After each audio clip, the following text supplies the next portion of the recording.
At my daughter-in-law's baby shower, she looked me straight in the eyes and said, "You didn't need to come. It's for my friends." She was wearing a blush pink satin dress that matched the streamers and cupcakes behind her. Everything was picture perfect, just the way she liked it. Her hair was styled, her makeup flawless. Her smile, though, was the same polite one she always gave me, tight-lipped, barely hiding her irritation. I smiled back and said, "Oh, I know. I just came to drop off a gift." The women around her sipped sparkling cider and laughed nervously. I could feel the air shift as I stepped closer. Kaylin hesitated. She didn't like not being in control. But she played along, the way people do when they know others are watching. "That's sweet," she said, voice sweetened with just enough sugar to cover the ice beneath it. "What is it?" I held out a plain white envelope. No bow, no fancy wrapping.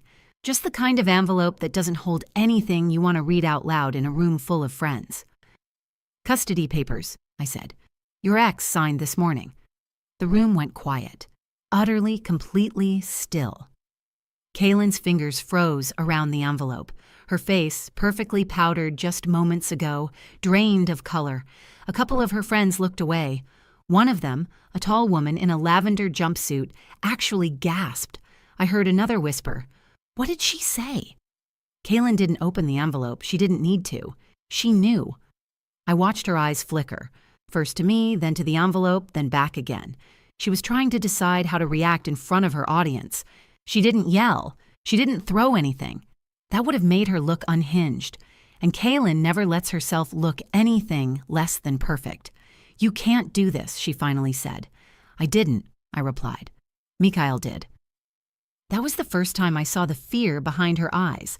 Not because of me, not even because of the papers, but because she realized she had miscalculated. She thought I was weak. She thought I was the kind of woman who would shrink back when told she wasn't welcome. She thought I would always stay silent. Smile, nod, back down. Not that day. The irony was I hadn't come to make a scene. I didn't raise my voice. I didn't even plan to stay. I walked in, delivered what needed to be delivered, and walked out. I didn't come for Kaylin. I came for my granddaughter, Avi. I came for my son, Mikhail, who had been torn apart by the woman standing in front of me, now clutching an envelope that would change everything. As I stepped back toward the door, the music picked up again faintly, as if trying to erase the moment. Kaylin stood frozen, surrounded by flowers and gifts and people who suddenly didn't know where to look. I didn't glance back. I didn't need to. I had done what I came to do.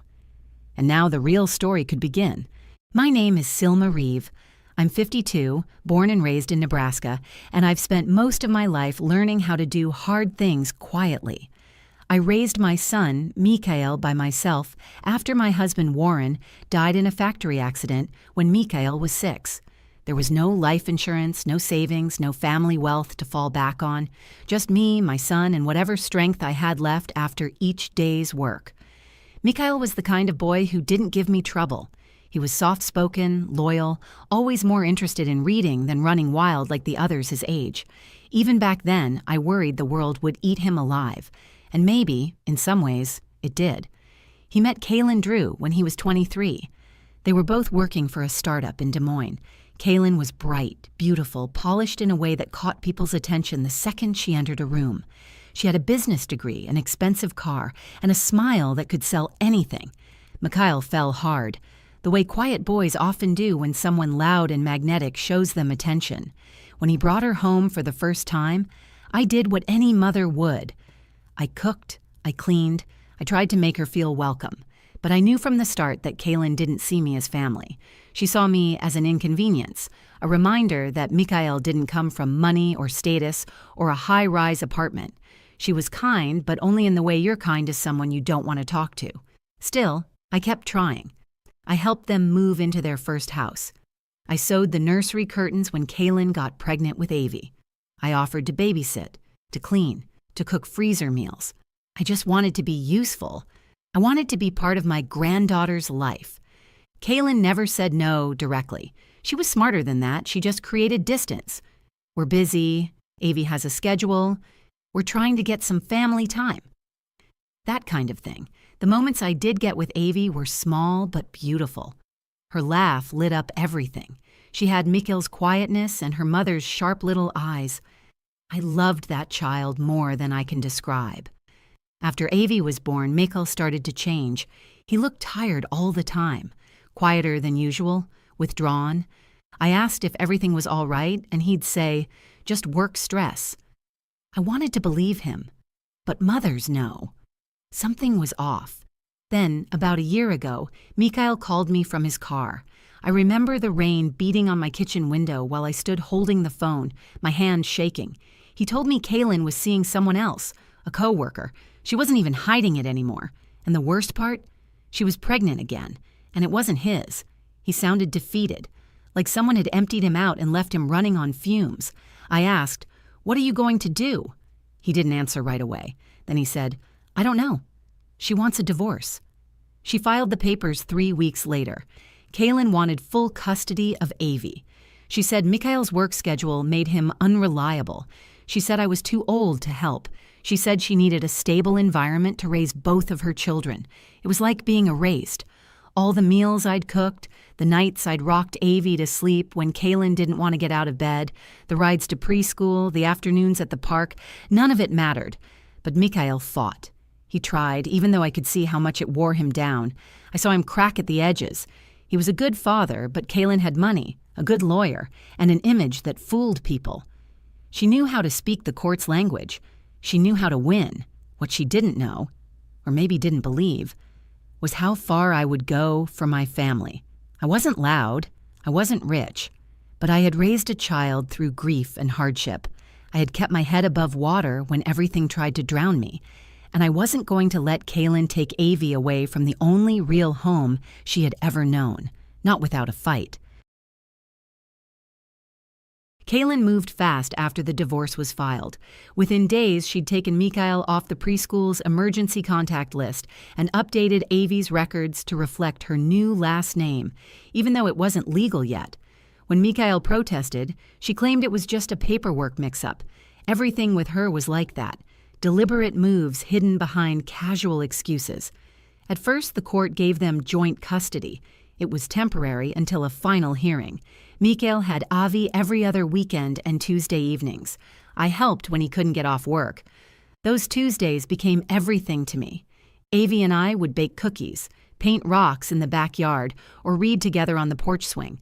She'd fall asleep curled against me like she did when she was little, safe and warm. But every time she returned from Kaylin's, something was different. She was quieter. Her eyes held a tension I hadn't seen before. Once she came back with a red mark on her arm. When I asked about it, she said she'd fallen off the couch. A week later, she had a bruise near her collarbone. I asked again. She whispered, "Mommy's friend pushed the table too hard."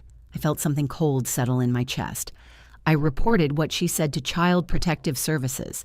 They came out, asked questions, took notes, but Kaylin was ready. She played the part perfectly. Apologetic, tearful, full of concern. She told them Avi was clumsy. She even pulled up photos of Avi on jungle gyms and said she'd always been adventurous. They closed the case within a week. Mikhail was crushed. "It's her word against ours," he said, "and she always wins." Kaylin's new boyfriend, the one she'd cheated with, moved in shortly after. A man named Grant. He was slick, all smiles in public, but cold behind the eyes. The one time I ran into him at a drop-off, he wouldn't even look me in the face. Avi clung to my hand that day like she didn't want to let go. Kaylin's control tightened. She started making excuses to cancel Mikhail's visitations. "Avi has a fever. We're out of town. She's exhausted after school." It became a pattern, and the more we pushed, the more resistance we got. One night, Mikhail came over after work. He sat at my kitchen table and stared at the floor for what felt like an hour. Finally, he spoke. "She said she's going to take Avi and move to Arizona." I felt the floor tilt under me. "Can she do that?" "She's trying, says it's for Grant's job, says it'll give the baby a better future." I knew what it really was. It was a clean break. Kaylin wanted a fresh life, a new man, and no interference. She wanted to erase us, just like she always had. Mikhail was drowning. His work performance dropped. He started forgetting things. He missed one of Avi's school events by mistake and cried about it for hours. The weight of the fight was crushing him, but I couldn't give up. Not when that little girl was caught in the middle. Then came the day everything changed. Avi was supposed to stay with us for the weekend, but Kaylin called Saturday morning to cancel, saying Avi had a cold. Mikhail and I decided to stop by anyway, just to check in. When we got there, Kaylin wasn't home. Grant answered the door. He told us Avi was sleeping. Mikhail asked to see her. Grant said no. Mikhail asked again, more firmly. Grant stepped closer and said, "You people need to learn when you're not wanted." That was it for me. We didn't argue. We didn't yell. We walked away. But that same night, Mikhail called his lawyer.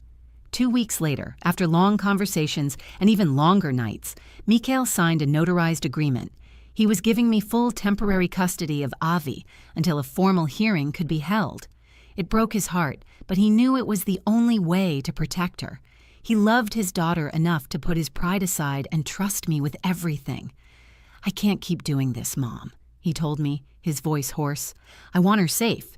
You can give her that." I held the signed papers in my hands that had once rocked Mikhail to sleep when he was her age, and I knew what I had to do next. Kaylin had taken everything for granted. She thought I'd always play nice. She thought I'd stay quiet, stay small, stay in my place. She was wrong. I kept the envelope in the top drawer of my dresser for 4 days. I checked it every morning and every night, like I was making sure it was still real. Inside were the signed custody transfer papers, notarized and stamped.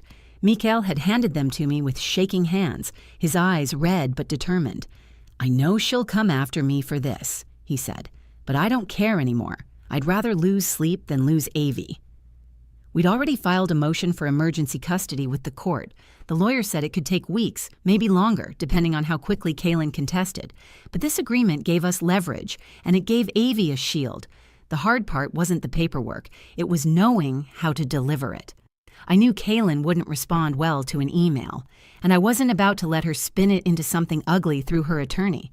This needed to be face-to-face, director, no filter, no room for confusion. Then I heard about the baby shower. A mutual acquaintance, the mother of one of Avi's classmates, called me about it by accident. She was under the impression I was invited. "It's next Saturday at that new boutique hotel downtown," she said. "It's going to be beautiful. I think Kaylin hired a planner." That's when it clicked. Kaylin wouldn't be expecting me. She didn't even consider me part of the guest list. And maybe that's what made it the perfect time. Not to embarrass her, not to punish her, just to cut through the noise and say what needed to be said without the fake smiles and pretty lies. I picked a soft blue blouse and black slacks. No jewelry, no makeup, just clean and simple. I didn't want to be mistaken for someone trying to make a statement. I wasn't there for the show. I was there for my granddaughter. Before I left the house, I kissed Avi on the forehead while she napped on our couch. She looked peaceful, surrounded by the stuffed animals I had rescued from Kaylin's donation pile weeks before. I brushed a curl from her cheek and whispered, "I've got this." The hotel was as over the top as I'd imagined. The entire lobby was filled with pale pink balloons, flower arrangements, and custom signage that said "Baby Drew coming soon" in gold foil. A hostess tried to stop me when I walked into the reserved event space, but I told her I was family. She hesitated for a moment, then let me through. Inside, the room buzzed with conversation, camera flashes, and the clinking of mocktail glasses. Everything was curated and filtered to perfection. Kaylin stood near the cake table, glowing and laughing, surrounded by women in matching satin robes. She spotted me within seconds. Her smile dropped for just a flicker, barely long enough for anyone else to notice, but I caught it. She stepped forward, holding a crystal flute in one hand and adjusting the sash on her belly with the other.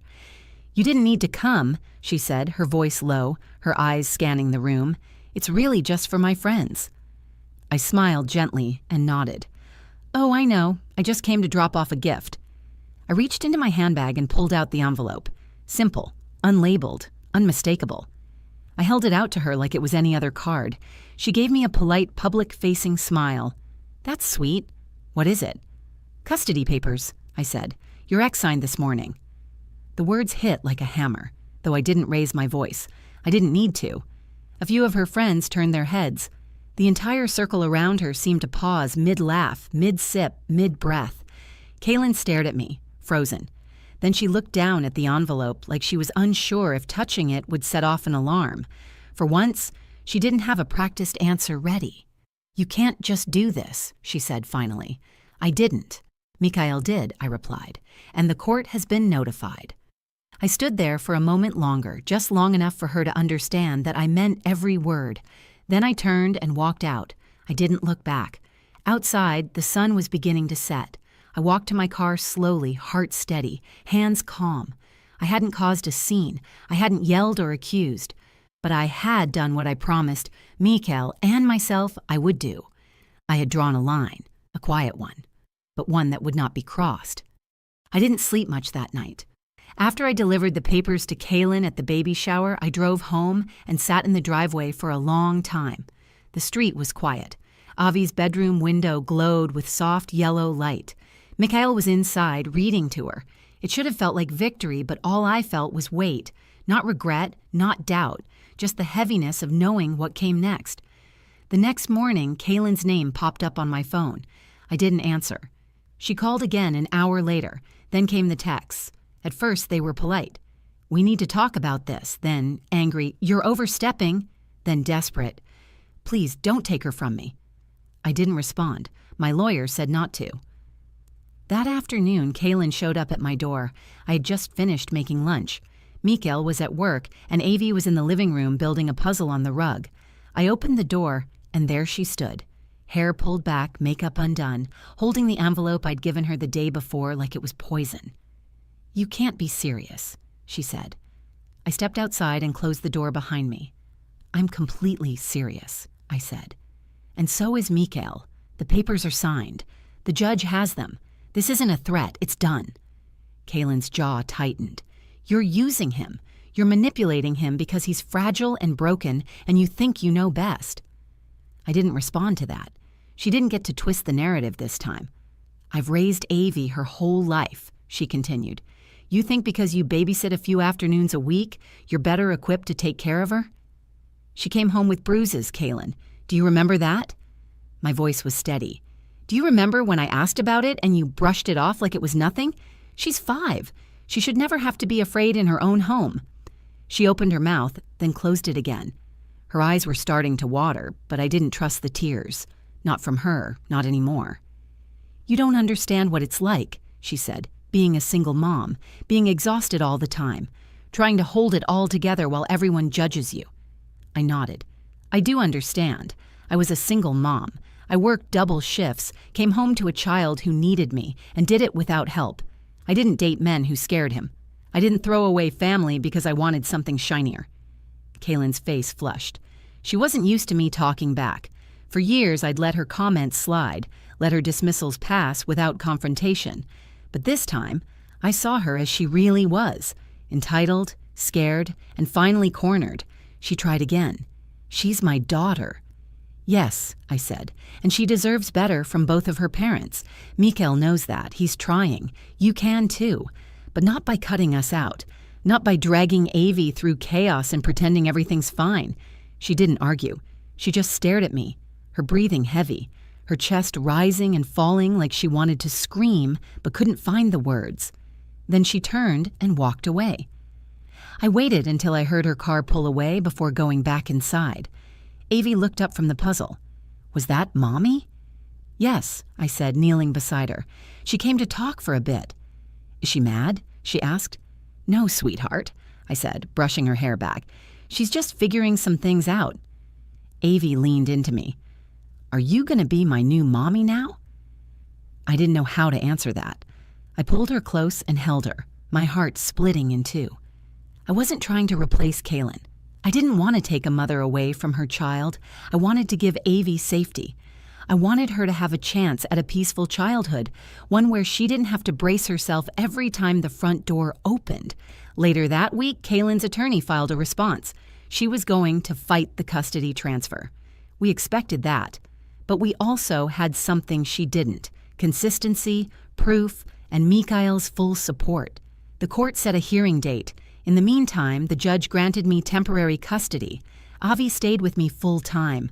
Mikhail moved in, at least until he could find a new place close by. We made it work. It wasn't glamorous. There were no satin robes or photo backdrops or party favors. But there was laughter. Real, quiet laughter from a 5-year-old who was starting to feel safe again. Kaylin didn't come back to the house. She didn't call again. Her silence said more than her words ever did. She thought she'd control the narrative forever. She thought no one would ever challenge her. But that day at the baby shower, when I handed her that envelope, she learned something. You can only push people so far before they push back. The court hearing was 2 months later. It was quiet, procedural, and not nearly as dramatic as I expected. Kaylin sat across from us in a tan blazer, looking tired. She didn't speak much. Her lawyer tried to make the case that she'd been overwhelmed, misunderstood, unfairly judged. But the evidence didn't lie. We submitted photographs of Avi's bruises, testimonies from teachers, medical records, emails Kaylin had sent, full of contradictions, and Mikhail.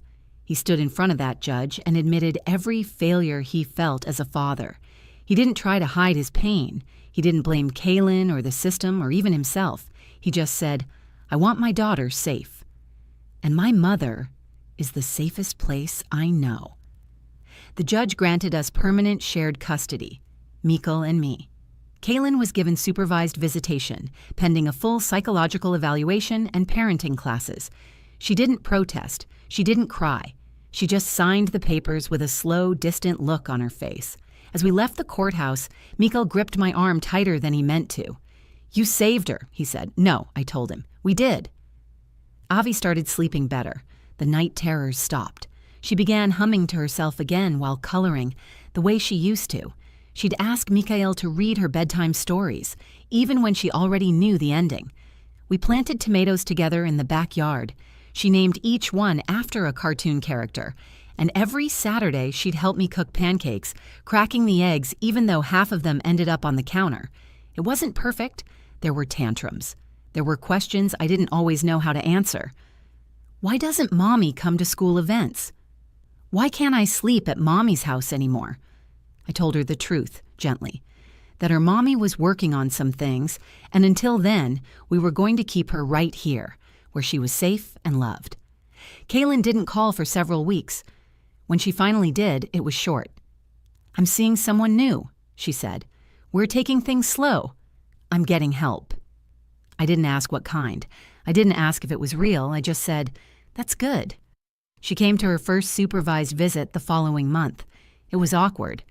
Avi clung to my leg for the first 10 minutes, unsure of what to make of her mother's sudden interest. But eventually, she walked over and sat beside her. They colored together in the supervised room at the center. I waited outside. When the visit ended, Kaylin looked at me across the parking lot. She didn't smile. She didn't wave. But she nodded. That was enough, for now. I still think about that baby shower sometimes, about the moment everything shifted. I know some people think it was cruel, showing up like that, handing her papers in front of her friends, but they don't know what came before. They don't know the fear in Avi's voice, the bruises, the manipulation, the silence that stretched for years. Sometimes being polite is dangerous. Sometimes the right thing feels cold in the moment, but it's still the right thing. I didn't do any of this because I hated Kaylin. I didn't do it to win. I did it because I loved a little girl more than I cared about being liked, accepted or respected by someone who had made me feel invisible for years. I did it because my son asked for help and because I knew I was strong enough to carry the weight. Love isn't soft all the time. It's not just rocking a child to sleep or kissing a forehead. Sometimes it's showing up with an envelope and standing your ground in a room full of people who wish you'd stay silent. Now, when Avi runs into my arms after school and tells me about her day, when Mikhail comes home with a smile instead of a slumped back, when the house feels full instead of fragile, I know we made it through. I never wanted to be anyone's enemy, but I've learned that peace doesn't always come quietly. Sometimes it comes when you decide that silence has gone on long enough, and sometimes it begins the moment you stop waiting for permission to protect what's yours. If you've ever been made to feel small, unwelcome, or powerless, even in your own family, just know this: your voice matters. Protecting someone you love isn't always comfortable. Sometimes it means standing in the storm when everyone else is watching from the porch. But the people who need us most are often the ones who can't speak for themselves. That's when we show up. That's when we don't back down. If this story moved you or reminded you of someone you know, please like the video, share it with a friend, and comment below. I read every single one. I'd love to hear your thoughts or your own story. And if you want more powerful stories like this, don't forget to subscribe to the channel and hit the notification bell so you never miss a new video. Thank you for watching and for standing with those who need a voice.